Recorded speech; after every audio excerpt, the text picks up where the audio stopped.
Hello student, Sunita education tree पर आपका स्वागत है। और आज हम अपनी इस वीडियो में करेंगे संस्कृत में स्वर संधि के 8 भेदों के सूत्र।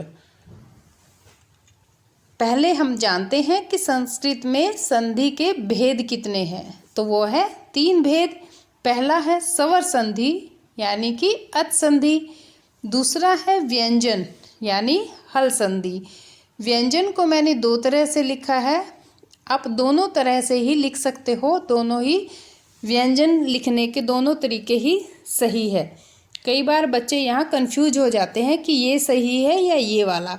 तो 2 तरह से मैंने व्यंजन को लिखा है, तो आप किसी भी तरीके से लिख सकते हो।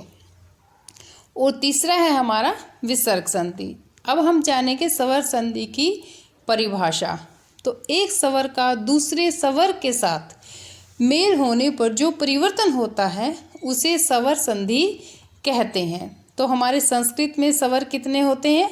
13 होते हैं, यानी कि 13 होते हैं। और इन्हीं का एक दूसरे के साथ मेल होने पर इनमें जो परिवर्तन होता है वही स्वर संधि कहलाता है। संस्कृत में हमारे स्वर संधि के 8 भेद होते हैं। और अब हम इनके सूत्र के बारे में जानेंगे।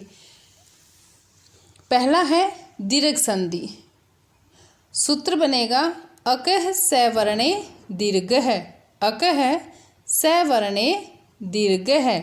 दूसरा है गुण संधि।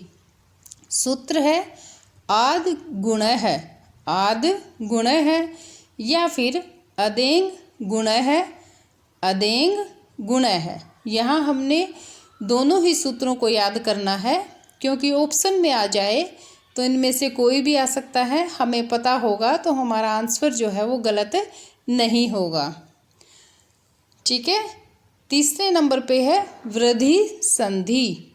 तो इसका सूत्र बनेगा वृद्धि रेचि, वृद्धि रेचि, या फिर वृद्धि रादैच, वृद्धि रादैच।